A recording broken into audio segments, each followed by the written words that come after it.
Good morning. Um,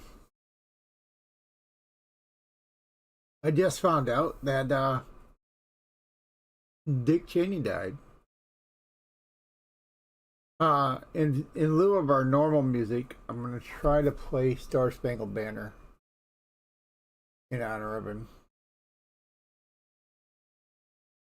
after a State Farm commercial gets done.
Oh, say, can you see by the dawn's early light what so proudly we hailed at the twilight's last gleaming, whose broad stripes and bright stars through the perilous fight o'er the ramparts we watched were so gallantly streaming,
Imagine being able to build an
I wanted to take a moment to honor Dick Cheney, who passed away yesterday. And a lot of people will point at what he did the last years of his life, supporting his daughter.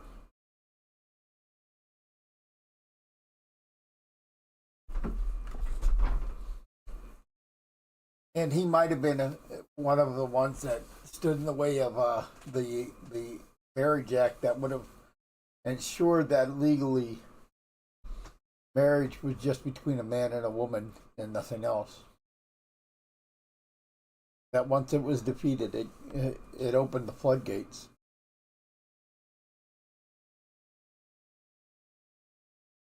But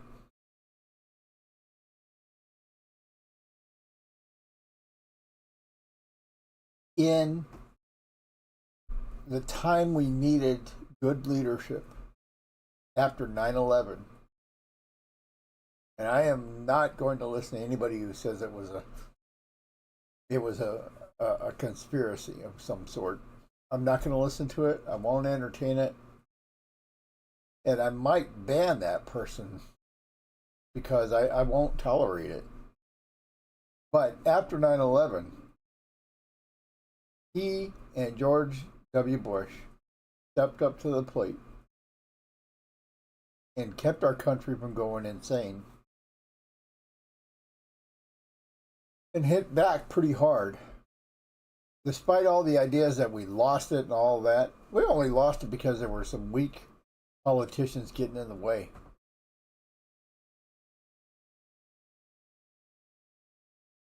And I'm not going to argue about who those people were. But all I know is that at the time there was a joke that went around that said a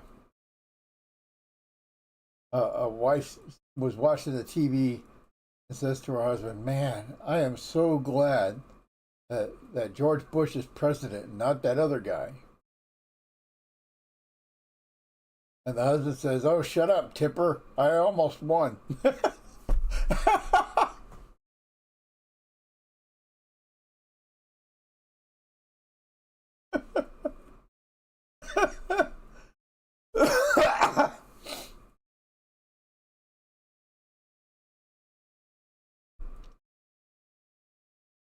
Can you imagine how screwed up we'd be if Al Gore was president on 9/11?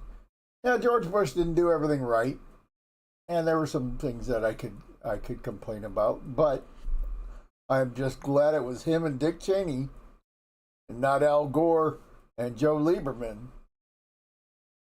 Because today we'd still be going, how come they hate us?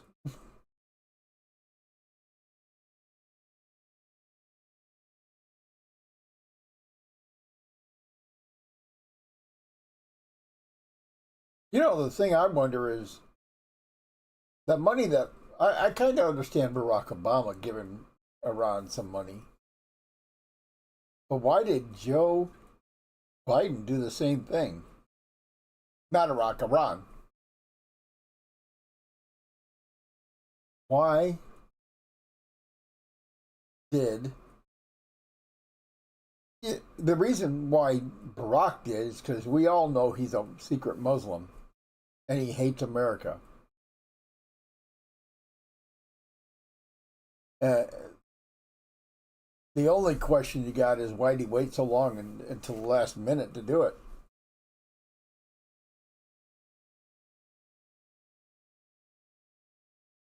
But then Joe turned around and did the same thing. Why? Because he, I don't think he's Muslim.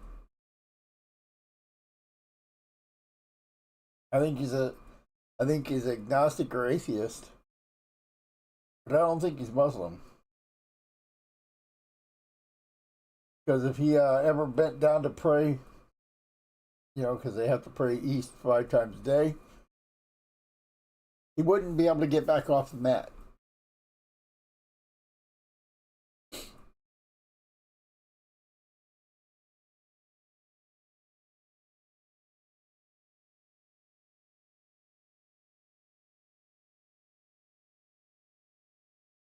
So why did Joe Biden send that money over to Iran?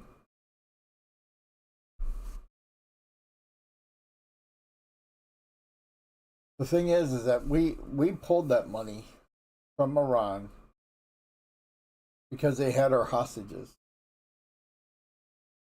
and we froze it.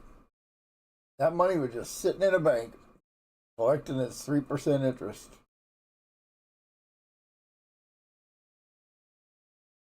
If that money was going to be released, it should have been released to the United States.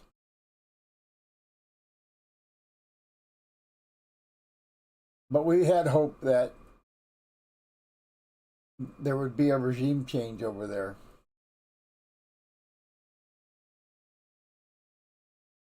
I think it was like 157 million at the time in 1980 when it happened. That was a lot of money. Not so much today. That's more money than Elon Musk will bend down to pick up if it falls out of his pocket, or less money. There used to be a calculator, a Bill Gates calculator, back when he had $33 billion. That what it did is it calculated how long it takes for a person to bend down and pick something off the ground, and it was how much money would it take. How much money would it take for Bill Gates to bend down and pick up, based on how much interest his money is making per time. So if it takes 5 seconds to bend down and pick it up, how much money how much money would it take for Bill Gates to bother bending down and pick it up rather than going, I've got more money in my pocket. Well, think about it. Most of us wouldn't stop and pick up a penny because it's just why bother? A lot of us would stop and pick up $1, but there are some people who are like, nah, I'll let somebody else have it. But you find $100 bill on the floor, and somebody's going to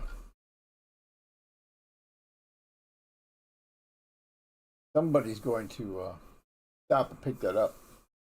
But there are some people who won't because they just make more money than that's even a bother.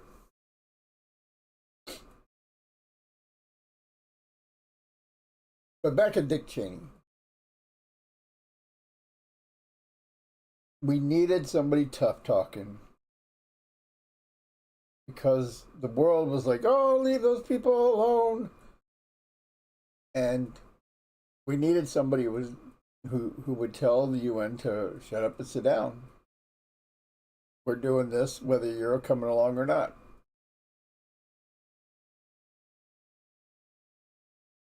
And about his financial dealings, I don't care. Nancy Pelosi makes more in one trade on the by her under the table stock exchange than anything Dick Cheney made. Towards the end, a lot of people were abandoning him, including myself, because he was backing his daughter, who was absolutely not a conservative.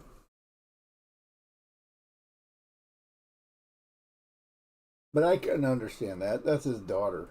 You know, you're proud of your children no matter what.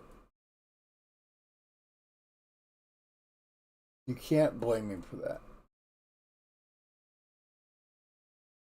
Now, when she got TDS, Trump derangement syndrome, and went off the deep end, that's when, as a father, you pull her and say, honey, you are doing something stupid. Now quit. And maybe he did, maybe he didn't. I don't know. But the reason about the LGBT thing and Marriage Act is because one of his daughters is gay. I think her name's Mary.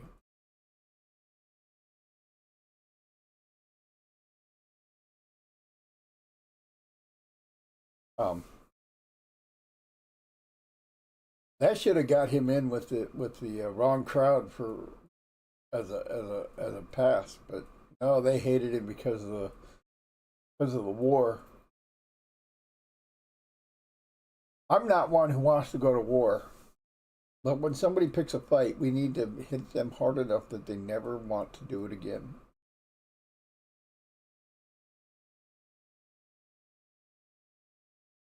And a lot of people talk about Iraq and how it was a mistake. I'm not in that group. Iraq was required because Iraq was in the fight. It's kind of like out on the street. If you ever watch Steve Inman videos, you'll see guys who one guy starts a fight with somebody else, and then somebody else jumps in, and it'd be like going, "Hey, how come you're fighting that guy? This is the guy that caused the problem." Well, because he's in my range and he's acting aggressive, and that's what was happening. Is that after 9/11, all the world except for Iraq went, "Yeah, we're gonna join in on the fight." And before they had a chance to do anything, we hit them hard. You do not know, and we will never know, this side of heaven, what would have happened if George Bush would have ignored the saber rattling coming from Iraq. And we should have taken on Pakistan too, because they were harboring that jerk Osama bin Laden.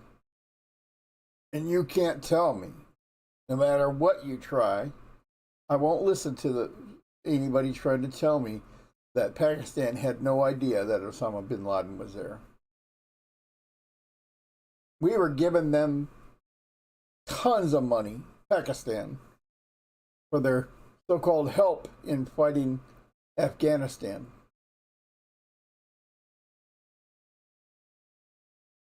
And that's why they kept him alive, because if he was dead, we were done. And that would be the end of their money.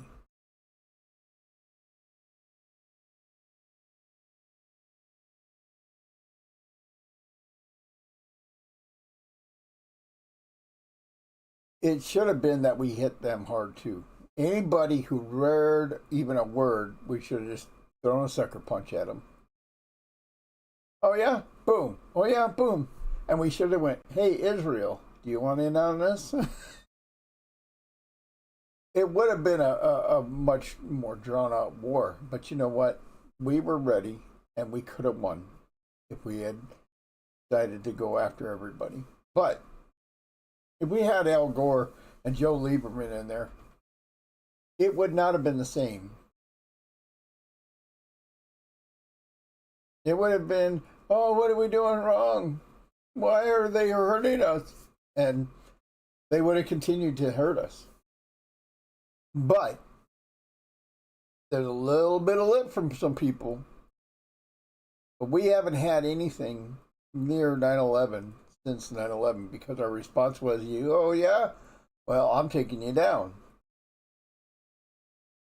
And regime change is one of the things that they don't want over there.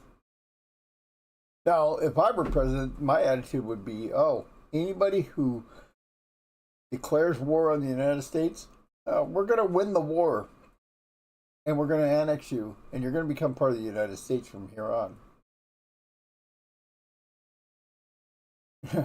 I would wait a generation before giving those people rights to vote, though, because I don't want them to vote in Jihad Johnny. I wonder what ever happened to that guy.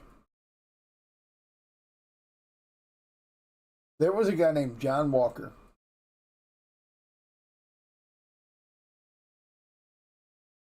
He was one of the first people we captured in Afghanistan fighting the Taliban.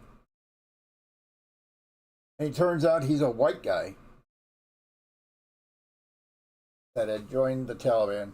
Now, he says that he was coerced and they were threatened him with death if he didn't fight with them. I don't believe that. There are enough American citizens who would gladly fight against the United States that I don't believe that. I think he was radicalized and had the opportunity and took it. Because a real American would have went, okay, yeah, give me an AK-47. And the moment that the Americans showed up, I'd be blasting every Taliban that was around me. I'd surrender, go, hey guys, here's the situation. But no, he had to be captured because he was fighting.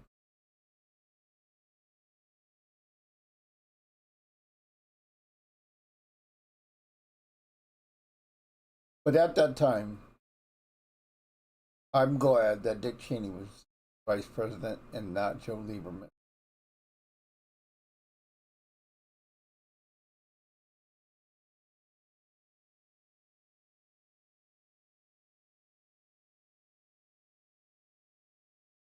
So I wanted to honor him for a moment.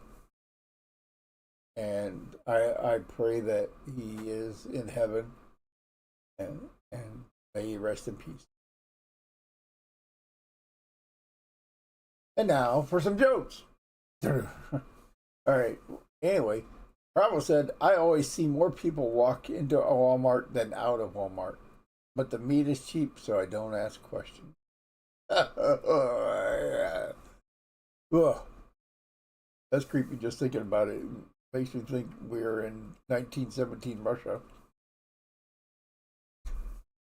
I don't know if those photos are still online, but there are photos of Russia in 1917 where people were selling human carcasses as meat on the street.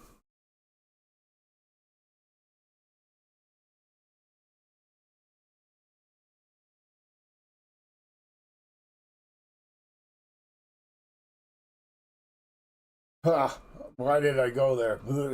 All right, it's not Halloween. Okay, it's coming Thanksgiving, so I got a couple of Thanksgiving jokes that I looked up. Turkish favorite instrument? The drumstick. What's a pumpkin's favorite sport? Squash. Yep, they are bad. And then Bravo says, relax, David, it's just a small surgery. Don't panic. But my doctor's name is Gary. Not David. I know. I'm David.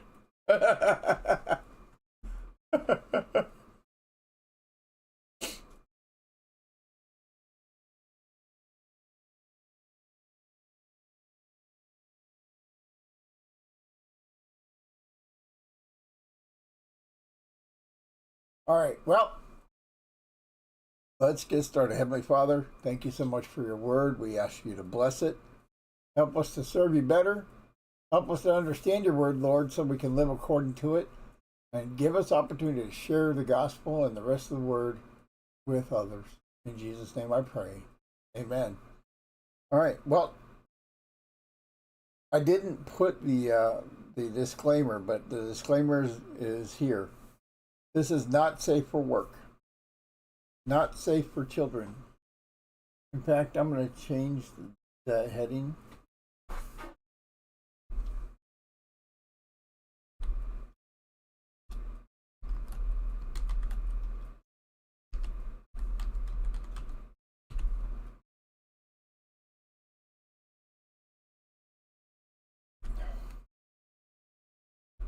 Not bot. Bot for children. Not for children. There we go.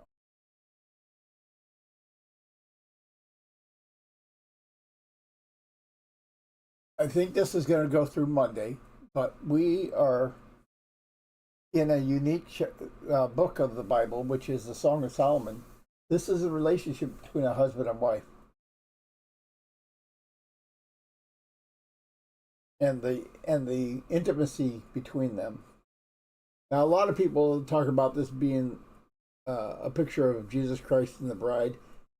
I'm not so sure about that. It kind of creeps me out when you approach that. And a lot of people say it's Israel and God the Father, and again, the creep factor's there, and I'm not comfortable with that. Now, it's nice to say that God's going to be intimate with people, but that's not what's going on here. This is intimacy between a husband and wife, a man and a woman. And it really is a good picture of how a husband and wife should be. How that they don't see anybody else because they're infatuated, they're in love with each other.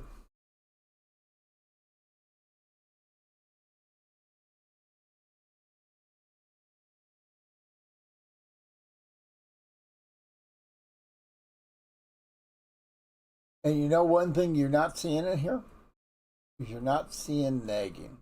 You're not seeing him going, "Oh, you old battle axe," and you're not hearing her going, "You never take the garbage out." And it's probably because they were rich enough to have servants to do all that. But he didn't nag her, and she didn't nag him. I said nag her in case anybody is worried.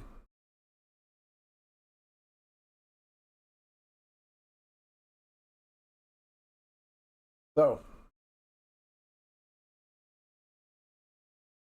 and really,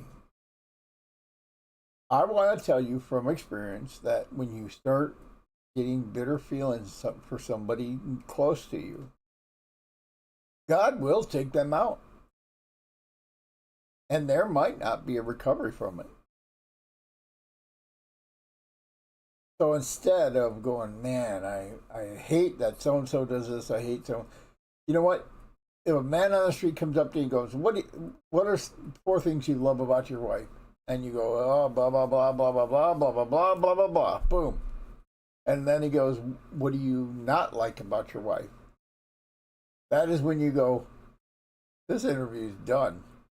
And if you don't get out of my face, I'm going to punch you." Don't dwell on the negatives. I'm telling you, it's going to eat at you if you do.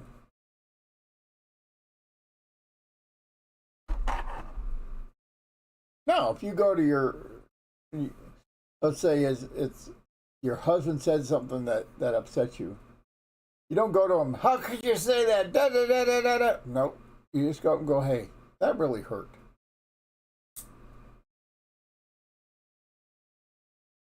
Or if your wife says something as a joke, oh, I was just kidding, honey. You go, hey, that really hurt. If they insist on fluffing it off, you go, look, I love you with all my heart.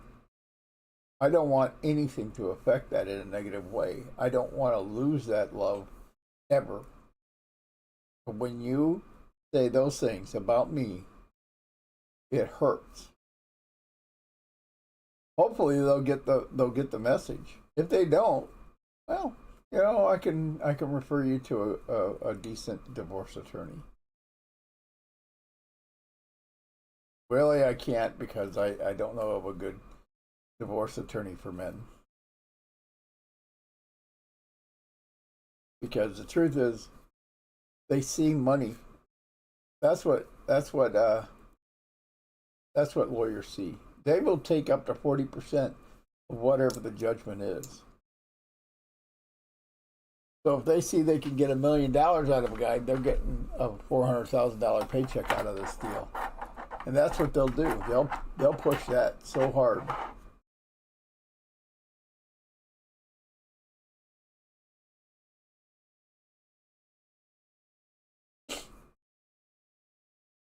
And it's usually the woman who gets that kind of attorney. The kind of attorney that a man gets is, oh, it's going to be $1,500 to file. So that attorney's not going to work very hard. But that guy who's getting that $400,000 paycheck, you can bet he's not taking his vacation this week.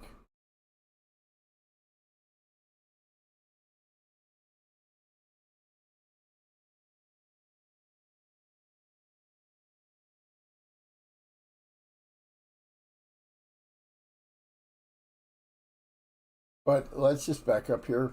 Let's not focus on that. Let's focus on that a husband and wife be loving and caring to each other. When you start resenting, God's going to take them out, either by death or other situations.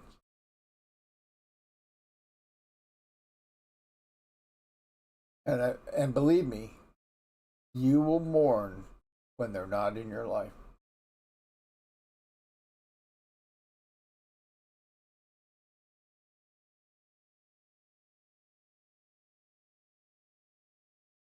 All right, let's get to reading.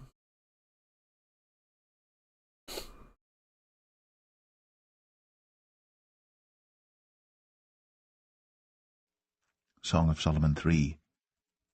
By night, on my bed, I sought him whom I so loveth. I sought him, but I found him not. I will rise now, and go about the city in the streets, and in the broad ways I will seek him whom my soul loveth. I sought him, but I found him not. The watchmen that go about the city found me, to whom I said, Saw ye him whom my soul loveth? It was but a little that I passed from them. But I found him whom my soul loveth. I held him, and would not let him go, until I had brought him into my mother's house, and into the chamber of her that conceived me. I charge you, O ye daughters of Jerusalem, by the roes and by the hinds of the field, that ye stir not up nor awake my love till he please. Who is this that cometh out of the wilderness, like pillars of smoke, perfumed with myrrh and frankincense, with all powders of the merchant? Behold his bed, which is Solomon's. 80 valiant men are about it, of the valiant of Israel. They all hold swords, being expert in war. Every man hath his sword upon his thigh, because of fear in the night. King Solomon made himself a chariot of the wood of Lebanon. He made the pillars thereof of silver, the bottom thereof of gold, the covering of it of purple, the midst thereof being paved with love, for the daughters of Jerusalem. Go forth, O ye daughters of Zion, and behold King Solomon with the crown wherewith his mother crowned him, in the day of his espousals, and in the day of the gladness of his heart.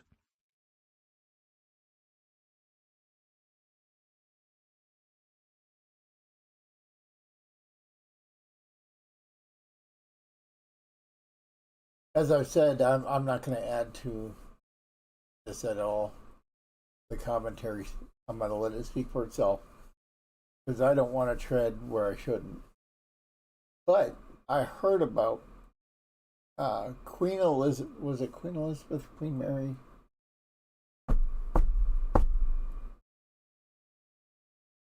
The one they called the Virgin Queen. I think that was Queen Elizabeth in 1600s, early 1600s. Well, she did something that one of the phrases in here reminded me. She wore a corset that made her very skinny, and every day he would put on this makeup that would make her ghostly white. But it turns out the makeup that she was using was lead based and used arsenic to get it to adhere to the face. It was a lead based white paint with arsenic.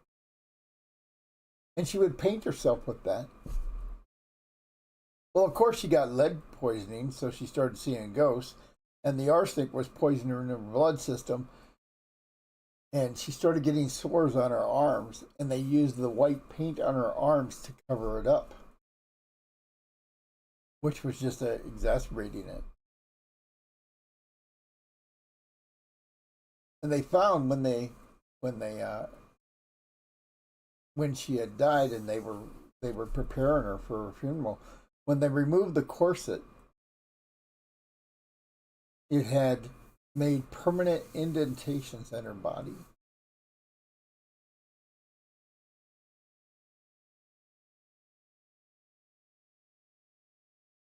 Definitely something unusual.